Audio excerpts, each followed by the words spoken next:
président de la République là, pendant que le ministre des Affaires étrangères fait appel à moi pour me combler un vide. Étant donné que le PM d'alors a démissionné pour convenance personnelle, le président relève pour moi accompagner pour devenir premier ministre ad intérim. Ce que encore j'ai accepté volontiers. Pendant 3 mois, bon côté président, moi été soudé et comprendre sens combat. Et nous te bail tête nos missions, mais particulièrement pour m'accompagner pour le jeune premier ministre définitif qui pourra assurer pour le former un gouvernement d'union nationale. Effectivement, au début du mois de juillet, le président de la République a fait choix d'un premier ministre. Malheureusement, quelques heures après, le président est assassiné. Comme premier ministre en fonction, moi, exercer un leadership que en pile monde dans la société et presque de façon unanime applaudi dans les 62 heures qui suivent l'assassinat tragique du président de la République.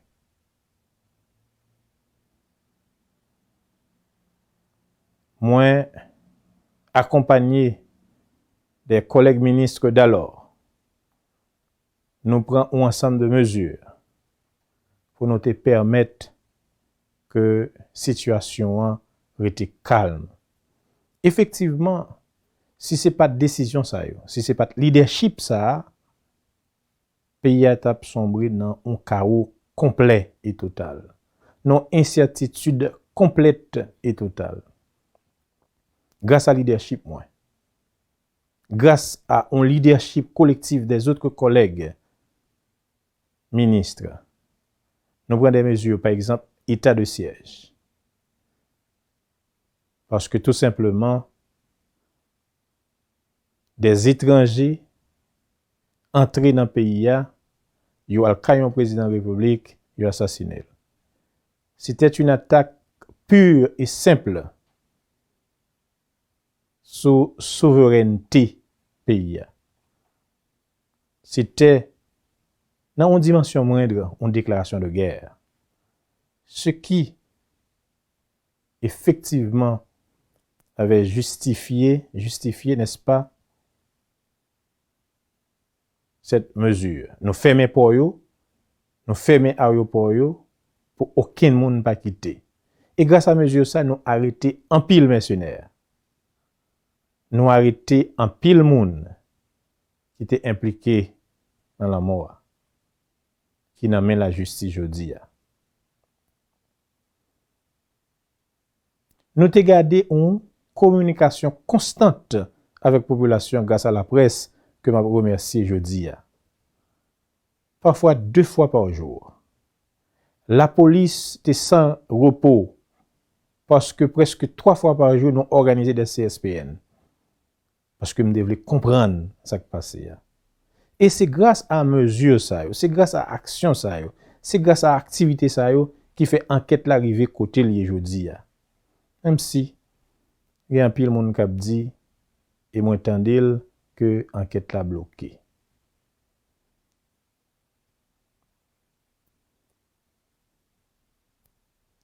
Donc mesures ça te permettent que nous te bail des résultats concrets.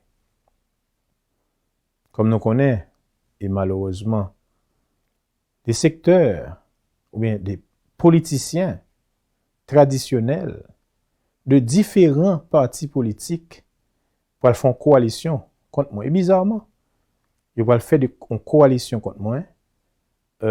Malheureusement, bon côté anciens amis président de la République là, et de l'autre camp en face, pour dire par exemple, nous ne va pas l'élection avec Claude Joseph. On te comprendre ça. On te comprendre ça parce que, comme un pile monde dit, moi pas dans l'écosystème. Maintenant, ce qui est important pour moi-même, c'était ce combat pour la justice. Moi, cédé place là volontairement avec le Premier ministre Ariel, qui c'était effectivement la dernière volonté du président Jovenel Moïse.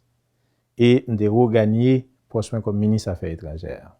Et de là, bataille pour question de justice, engagement pour question de justice, ça a continué. Moi, pour activer toute la diplomatie haïtienne vers une coopération internationale pour nous jouer une justice pour le président Jovenel Moïse. Parce que tout simplement, crime là a une dimension transnationale. Et étant donné que crime là a une dimension transnationale, c'est coopération internationale qui va permettre que nous adresser situation. C'est comme ça, moi adresser une lettre à l'Organisation des Nations Unies pour les aider dans l'enquête là. Bon, par contre, ça va le passer après, mais moi-même, moi, fait travail ça. Ensuite, on vient de la position du secrétaire général de l'OEA, qui lui-même garantit que la permettre que accompagner Haïti pour le président Jovenel Moïse joue justice.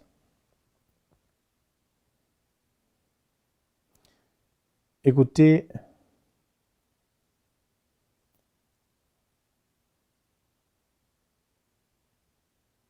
j'ai eu beaucoup d'affection pour le président Jovenel Moïse. Le temps passé à ses côtés m'a permis de comprendre le sens de son combat.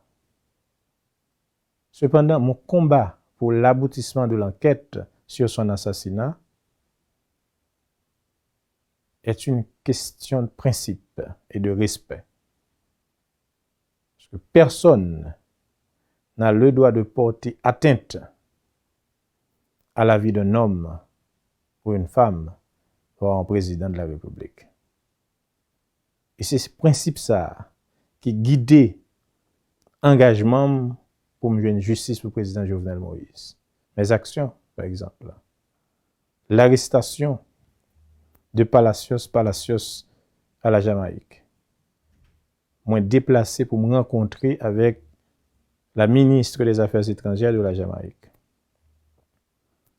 Nous échanger en pile documents pour le transfert de Palacios en Haïti pour le faire face à la justice. Moi rencontré avec la ministre des Affaires étrangères et également la vice-présidente de la Colombie sur cette même question. Et je dis à m'a dit nous pour la première fois que quand j'étais et récemment alors moi obtenu de la vice-présidente de la Colombie que yo pas demandé la Jamaïque pour transférer Palacios en Colombie.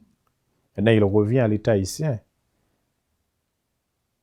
d'assurer le suivi nécessaire pour le transfert de Palacios en Haïti. Comme moi-même, j'ai été engagé pour me déjeuner ça. C'est la même chose pour l'arrestation de Samir Andal et pour la famille, pour les gens, pour les amis de Samir Andal. Je ne connais pas le monsieur. Je ne connais pas monsieur Andal. Encore sur une question de justice. L'arrestation de Samir Andal en Turquie, c'est tout simplement parce que le mandat d'amener, il y a une notice rouge de l'Interpol, que moi été jeune attend de la DCPJ et m'effectuer les contacts nécessaires pour l'être capable d'arrêter en Turquie. Maintenant, nous-mêmes, moi-même particulièrement, l'MT dans le ministère là, moi été fait toute démarche normale pour nous jouer une extradition Samir Andal. Nous avons une échéance pour nous jouer une extradition et moi souhaiter que le gouvernement en place ça et à continuer et travail que nous avons fait pour arriver à joindre Palacios et je suis désolé pour arriver à joindre Samir Andal en Haïti pour seulement lui répondre à la question de la justice. S'il est innocent, eh bien, il y a blagué.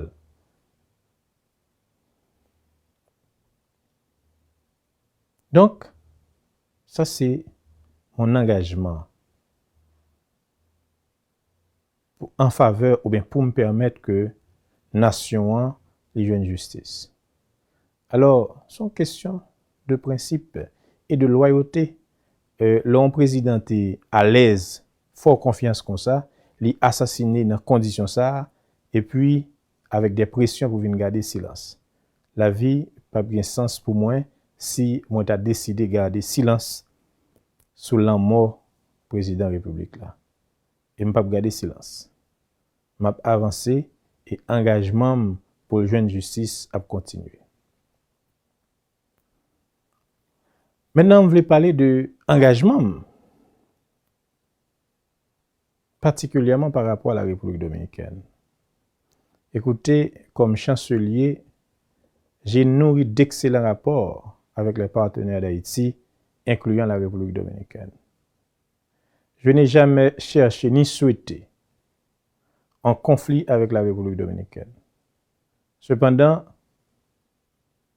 je n'ai simplement pas aimé la façon dont les dirigeants de ce pays se servaient de la question haïtienne pour avancer leur propre agenda. Je n'ai pas aimé la mauvaise publicité qu'ils faisaient d'Haïti. Je n'ai pas aimé le mépris qu'ils affichaient à l'égard d'Haïti et des Haïtiens. Je n'ai pas aimé que des voisins dont l'intention ne sont pas toujours les meilleures s'ériger en porte-parole de la première république noire du monde. En tant que chancelier, il fallait mettre les choses au clair. Parce que pour moi, l'honneur d'Haïti passe avant tout. Je le referais si j'avais à le faire. Et c'est dans le même cadre, combat ça, que j'ai écrit au Premier ministre pour me suggérer, pour continuer avec les travaux sur la rivière Massacre. Écoutez,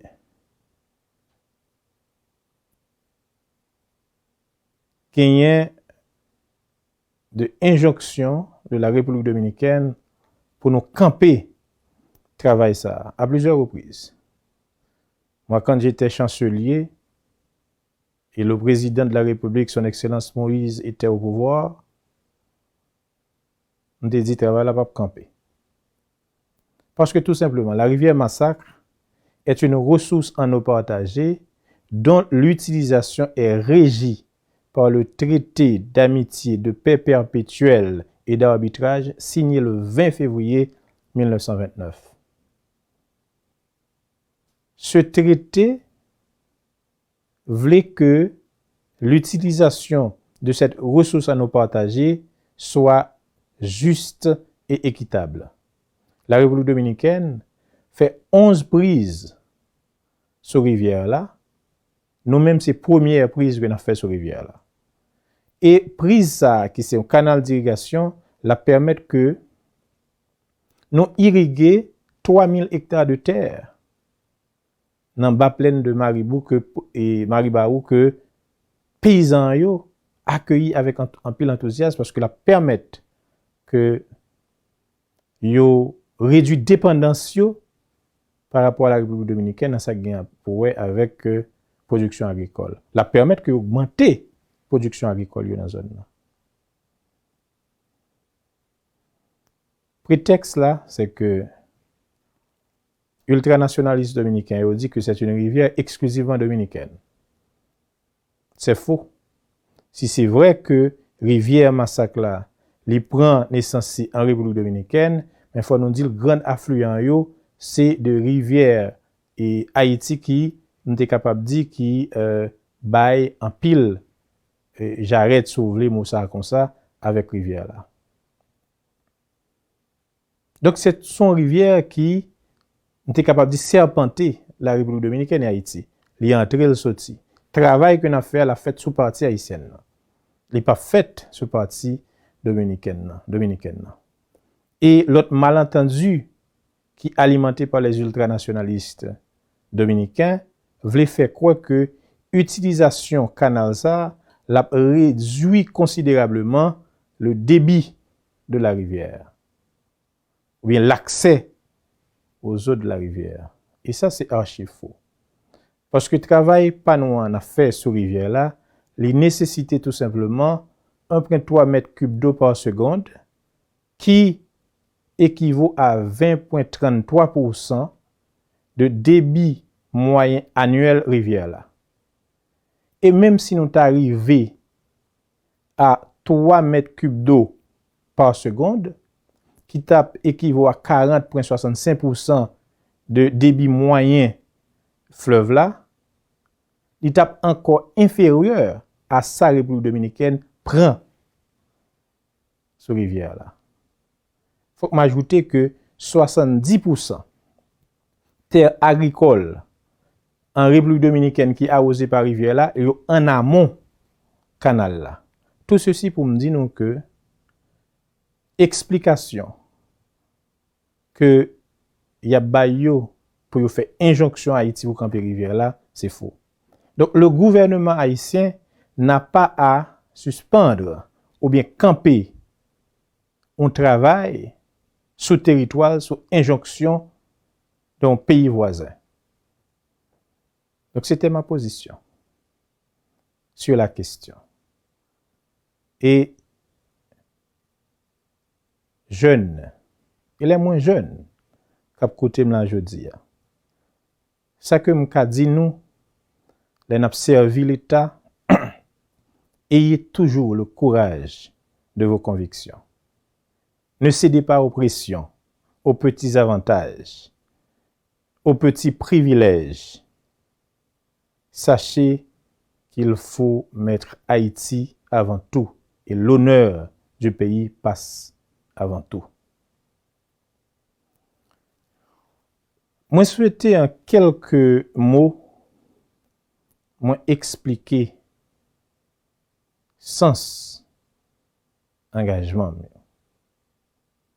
Écoutez, moi comme ministre des Affaires étrangères, ancien ministre des Affaires étrangères, je dois vous dire que je pars avec le cœur léger et le sentiment du devoir accompli.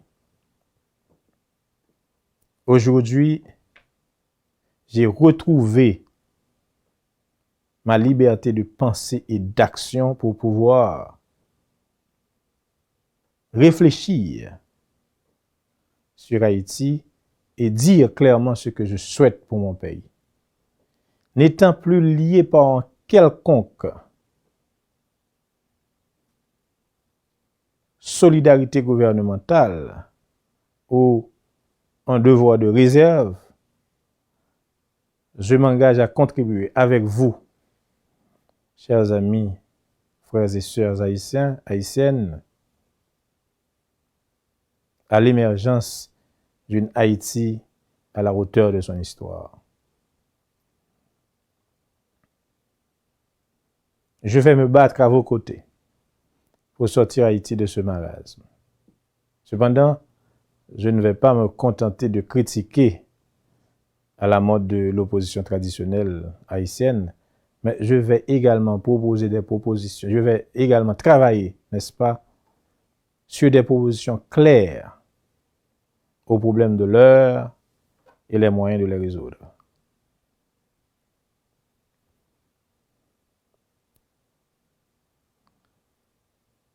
Je dis un